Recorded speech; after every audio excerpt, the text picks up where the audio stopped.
Some of the biggest fishing lessons I reckon I've learned are off the water. And what usually happens is hanging out with a mate, you go through their tackle box, you learn what lures they love to use, when they love to use them, and how they use them. And it's exactly what I'm doing today. I've got a good mate of mine with me today, Chris.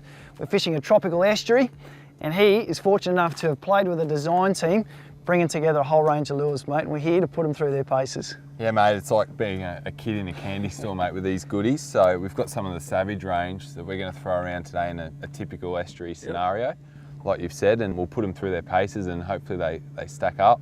That's all right, mate. We're going to find out, so hang around. The fun's about to begin. All right, mate. You're going to have first casting as you bought the lures. Oh, you're such a kind bloke. Our day on the water posed several challenges. We had to choose the right lure and approach to suit changing tides, and we had to be quick because the weatherman said that after a partly cloudy start to the day, it was going to get wet and windy. Oh yes. There he is. There he is. Mate, I think that's third cast. One of your little prototype surface stick baits, mate, that's a good sign. It's an ideal place to throw them around. Tide's rising into some mangroves. So much bait too. It's only a matter of time. That's a nice, there you go, he's all right. Oh, let him quieten down a bit. Beautiful sea bream with the colour of him. Beautiful. Silver. Mate, that's the ideal little baitfish profile you want in so many estuaries. It's going to represent everything from a lot of your jelly prawns to your baitfish sizes. You spend a bit of time working on that one. Exactly, Nige. The Savage lures, they spend a heap of time trying to mimic live prey, essentially, and they've done the job here, matching the hatch beautifully with some of the bait fish in this system. Oh, mate, well, I'll get him back, because I reckon bigger and better things around the corner. Yeah, talking about casting ability of a lure, you get some lures that cast like the proverbial dog in the backyard, and you get other ones that are just immaculate to cast. They cast very precisely and they cast at distance, and I think anytime you're lure fishing, you got a lure that casts at distance, you got a major advantage because you can stay that little bit further away from fish, and not spooking them is the key to catching them.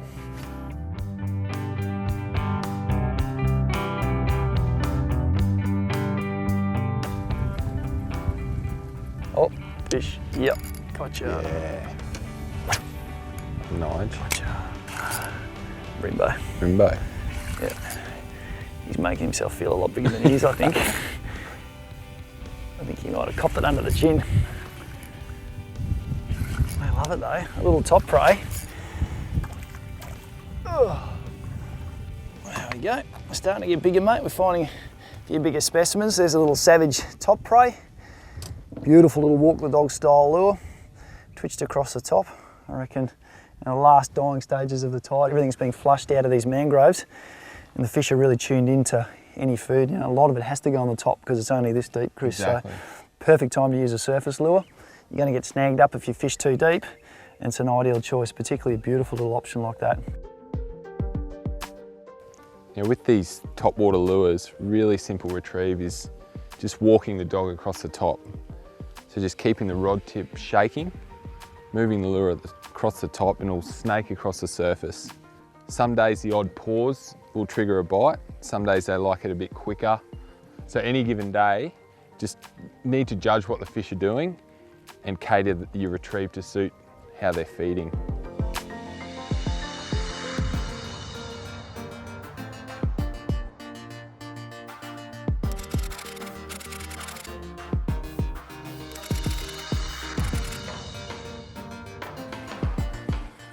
There he is. Oh, nice mate, he's going. Size? He's pulling a bit of the line. Got a little bit? A little whiting. Nice whiting. Yes. Saw you sneakily put away the surface lure there. Yeah, I just wanted to get something down a bit deeper, Nige. So And the whiting with him. they're nice fish too. He's got some mates. And they go hard for a fish that size. They do. They're just little barrels of muscle. Great eating, great sport, and you can catch them on lures, as you can see here. Well done, mate. Beautiful, mate. Sneaky crankbaiter. Got to watch Chris when he's in the boat. He just sneakily heads off in the back and plays with the tackle box for a bit. A lot of us love getting out with the nippers and the worms and getting a feed of whiting, but they're such awesome sport on lures. And they're always looking up too. They'll hit lures on the surface, and little crankbaits like this one, the little fathead crank.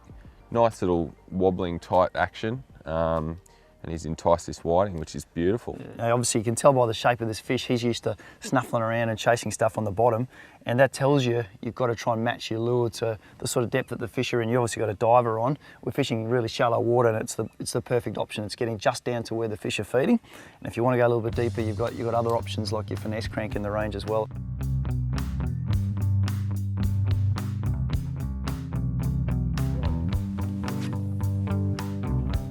So really simple retrieve with these little shallow diving crankbaits, just a slow roll of the handle, and that tight wobbling action of the lure should do all the work for you.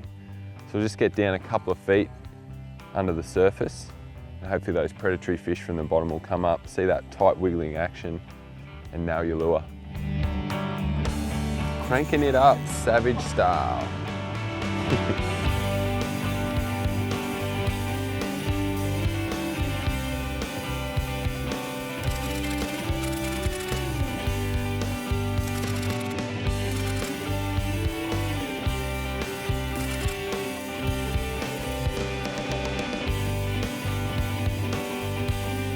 He's on it, Nige. Yeah, got him. Boy. Got him. When you're fishing with soft plastic prawn imitations, they're an incredibly versatile option. Always a great lure to have in the tackle box. Just because such a variety of species, big and small, they all eat them. What you've got to do then is just work out the best way to present your lure, work out how the fish are feeding. Knowing that, it's a case of once you know where the fish are, cast ahead of them. As it gets close to your lure, give it a little hop. They suddenly think they've come across something, they'll go over and grab it. That's exactly what happened here. He's come over and I chucked a savage 3D manic shrimp in front of it, gave it a hop, and he thought it was breakfast.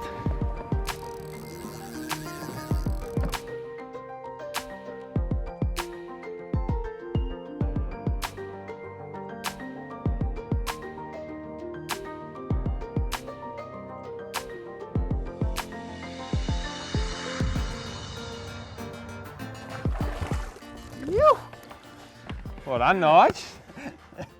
Tropical estuaries, right, you wanted to come to one of these spots with me and have a go at these. Here they are, and there's more out there. I know you're champing at the bit. The good news is we're able to pull a lure out of your tackle box and catch one of those. Go straight from brim and whiting to catching something like that. He's a good 6-7 kilo fish. I'm going to get you back in a minute, mate. Beautiful in there, the 3D manic shrimp. Landed, he saw it, turned, bang. It doesn't get much better than that. Unreal, Nige, well done. Mate, well look, these guys don't do well out of the water, so let's get a quick snapshot of him, get that lure out of him, and then we're going to get him back in. Spectacular fish, I reckon. We've got enough tide to go and catch another one.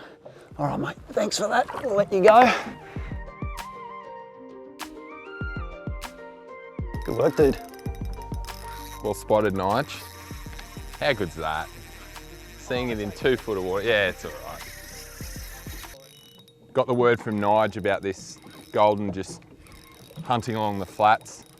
So I've just put that shrimp from Savage just in front of it, let it float down to the bottom, and just a little hop off the bottom. So just a flick of the rod tip, up, to give that nice action of a prawn naturally sort of escaping its prey off the bottom, and then dropping back down. Really effective retrieve for any shrimp profile lure, whether it's flathead, snapper, or goldens that you're chasing like we are today.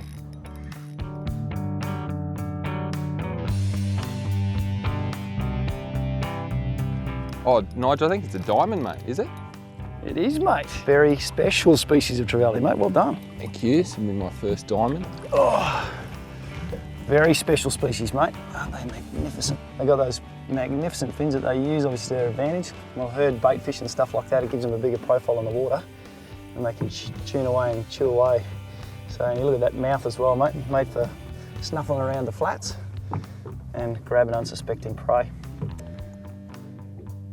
There we go, he's kicking away. Aren't they? Look at that. Awesome looking fish. Gone away. Bit wiser for the experience. That wasn't a real prawn. Let's catch another one. Got going. Thought it was a big gold on his side. Yep. Go, Nige. Yep. Fishing a really lightly weighted jig head and just pitching these Savage Manic Shrimps into cover. And I got a whiting. And it's a horse. It's a nice whiting too.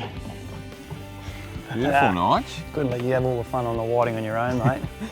So there you go. And, you know, soft plastic's such a big fixture in our estuaries these days. And in your Savage range, you've well and truly catered for that in a variety of sizes. Obviously, there's the 3D Manic Shrimp. Beautiful profile. Feels like the real thing. And you've rigged it conventionally, Nige. You can go the other way as well. They put a fatter tail profile on it, so you can actually rig it backwards, so to speak, because the prawn will naturally escape that way. So plenty of options.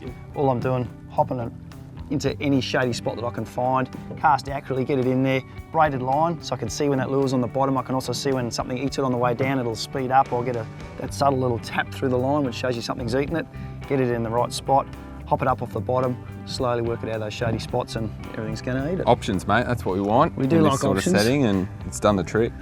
All right, mate, there you go. We'll get this guy back in the water.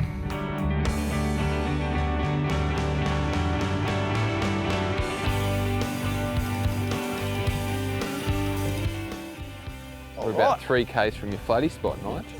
Another little species on the Savage. There we go. There. Here's what we came here to chase. We've had a few other distractions with trevallies. Bit of variety. It is, that's right, mate, and that's it's the joys of fishing. If you can catch a few species on the day out, I reckon you've done it right.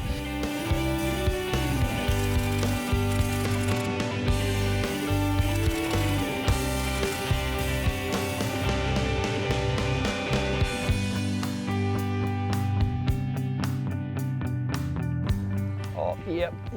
Well done, Nige. Might be long. What have we got here? Hasn't woken up yet. Yep, double hook up, mate. Beautiful. Oh, There's the Vibra Pro, mate. It's not a bad fish either. Got a couple of different hard body options here. I've got a vibration bait.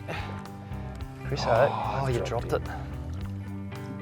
Beautiful. It's a chunky little brim. And he has absolutely annihilated that. Pitched it up into the shadows, just on a mangrove.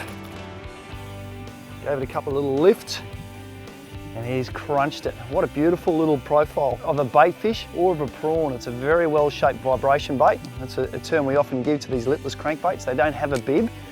The action comes out of the shape of the lure. It sinks, and as you lift it, it emits this vibration. It's very well equipped with some fantastic looking eyes, which are a real strike, triggers in a lot of predatory fish. Beautiful colours. You can either slow roll them, so just slowly retrieve them, get them vibrating across the shallows, or in deeper water, drop them to the bottom, lift them and keep them close to that bottom area where the fish might be. Either way, vibration gets them tuned in. You smash that. And off we go.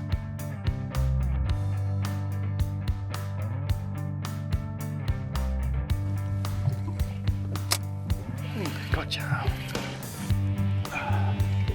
Little vibes working well for you, Nige. Look at it, you just put it in the right spot, a couple of hops.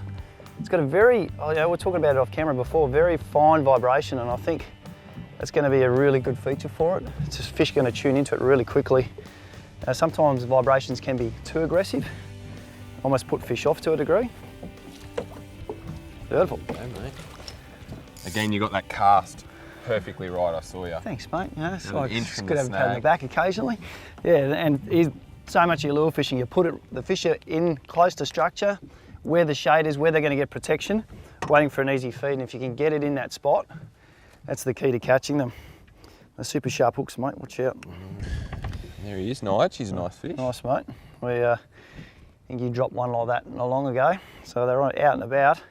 And we've obviously got a bit of a varied approach at the moment. I've got a sinking vibration bait, hopping it into those dark spots and lifting it, whereas you're chucking longer casts and then drawing it through. So it just goes to show you, a bit of variety is sometimes a good thing. Good thing, mate, in your tackle box, you've got that option. You've got a variety of lures there from the Savage brand, and they're doing very well. I'm highly impressed. Beautiful, mate. It's good to see Chris actually does some good work behind scenes. He tells me he works really hard back in that BCF office sometimes, but mate, there you go. There's some proof in the pudding and coat. Finally. Oh, no. The weatherman was right for once, and the rain did arrive. After playing with a variety of fish for the day, unfortunately, we had to leave them biting and head for home.